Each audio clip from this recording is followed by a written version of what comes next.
Tools of recombinant DNA technology. Genetic engineering या फिर recombinant DNA technology तभी accomplish हो सकती है जब हमारे पास कुछ की टूल्स हों, जैसे कि restriction enzymes, polymerase enzymes, ligase, vector या फिर होस्ट ऑर्गेनिजम्स। रेस्ट्रिक्शन एंजाइम्स 1963 में हमारे पास ई कोलाई से कुछ 2 एंजाइम्स आइसोलेट हुए थे जो रिस्पॉन्सिबल थे for restricting the growth of bacteriophage. जिनमें से एक जो था वो ऐड करता था मिथाइल ग्रुप को डीएनए से और दूसरा कट करता था डीएनए को, जिनको बाद में रेस्ट्रिक्शन एंडोन्यूक्लियस कहा गया। पहला रेस्ट्रिक्शन एंडोन्यूक्लियस जो था वो था हमारा HIND2, जिसकी फंक्शनिंग डिपेंड थी एक स्पेसिफिक डीएनए न्यूक्लियोटाइड के सीक्वेंस पे जो आइसोलेट करा गया था और कैरेक्टराइज किया गया था 5 ईयर्स लेटर्स। HIND2 जो कि डीएनए को काटता है कुछ स्पेसिफिक सीक्वेंस पे, जिसको हम सीक्वेंस कहते हैं, जो कि एक 6 बेस पेयर्स का होता है। बिसाइड HIND2 के अलावा आज के टाइम हमारे पास मोर देन 900 रेस्ट्रिक्शन एंजाइम्स हैं जो आइसोलेट किए गए हैं from over 230 strains of bacteria, जिनमें से हर एक जो रिकॉग्नाइज करता है हर एक अलग अलग डिफरेंट रिकॉग्निशन सीक्वेंस को। जैसे कि हम देखें, इसमें जो पहला वर्ड होता है वो रिप्रेजेंट करता है जीनस को और सेकेंड वर्ड होता है वो रिप्रेजेंट करता है species of the prokaryotic cell जहाँ से वो आइसोलेट किया गया है। जैसे एग्जांपल है EcoR1, जैसे ई जिसमें जीनस है, CO एस्चेरिया कोलाई, इसमें फर्स्ट वर्ड जीनस है, सेकंड वर्ड हमारा स्पीसीज़ है। R मतलब स्ट्रेन और I मतलब जिस भी ऑर्डर में वो आइसोलेट किया गया है उस बैक्टीरिया के स्ट्रेन से। रेस्ट्रिक्शन एंजाइम जो कि बिलोंग करते हैं एक लार्जर क्लास ऑफ एंजाइम से, जिसको हम न्यूक्लियस कहते हैं। ये 2 तरीके के होते हैं, एक्सोन्यूक्लियस और एंडोन्यूक्लियस। एक्सोन्यूक्लियस जो होता है वो रिमूव करता है न्यूक्लियोटाइड्स को डीएनए के एंड्स से, और एंडोन्यूक्लियस डीएनए के अंदर एक कट लगाता है एक स्पेसिफिक लोकेशंस पे हर एक रेस्ट्रिक्शन एंडोन्यूक्लियस में by functions by inspecting length of DNA sequence. और एक बार वो उस लेंथ को पहचान लेता है तो स्पेसिफिक रिकॉग्निशन सीक्वेंस बाइंड कर जाता है डीएनए के साथ और कट लगा देता है हर एक दोनों स्ट्रैंड पर डीएनए के हेलिक्स में एक स्पेसिफिक पॉइंट पर शुगर फॉस्फेट बैकबोन में। ईच रेस्ट्रिक्शन एंडोन्यूक्लियस रिकॉग्नाइज करता है एक स्पेसिफिक पैलिंड्रोमिक न्यूक्लियोटाइड सीक्वेंस को डीएनए के अंदर।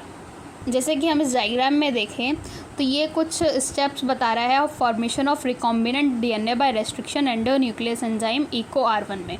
तो सबसे पहले ये एक्शन कर रहा है रेस्ट्रिक्शन एंजाइम पे। ये the enzymes cut both DNA strands at the same side. जो एंजाइम है वो दोनों डीएनए के स्ट्रैंड्स को सेम साइड पे काट रहा है, जैसे कि G और A के बीच में, तो यहाँ पे भी G और A के बीच में, जहाँ पे मेरा एक वेक्टर डीएनए लिया है और दूसरा फॉरेन डीएनए लिया है। फॉरेन डीएनए में भी जो EcoR1 है वो कट करेगा डीएनए को बिटवीन ग्वानिन और एडेनिन के बेस पेयर्स के बीच में, तभी करेगा जब वो GAATTC अगर उस डीएनए में प्रेजेंट होगा, ये वाला सीक्वेंस। तो ये दोनों को क्या करा, अब यहाँ से स्टिकी एंड्स बन के आ गए। ये जो हैंगिंग एंड्स है इनको हम स्टिकी एंड्स कहते हैं।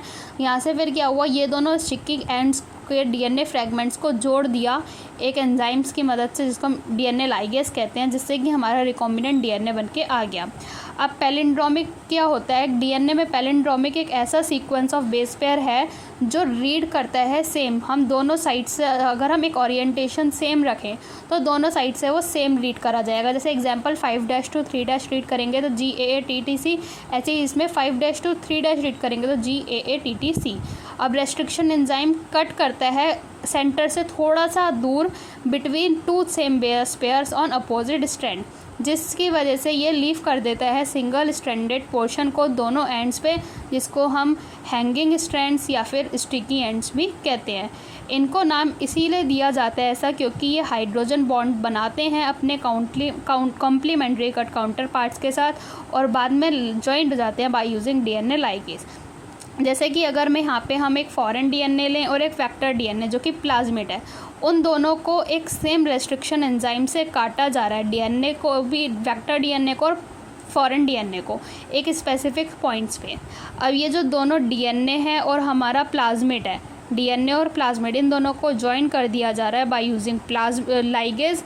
जिसकी वजह से हमारा रिकॉम्बिनेंट डीएनए बन के आ गया, जिसको हमने ट्रांसफॉर्म कराया इस ई कोलाई के अंदर, जिससे कि उसने अपने क्लोनिंग कर ली। ये है एक representation of recombinant DNA technology. इसलिए ऐसा ये फॉर्म करता है recombinant DNA molecule of DNA, जो कि कंपोज होता है डीएनए का अलग अलग सोर्स या जीनोम से।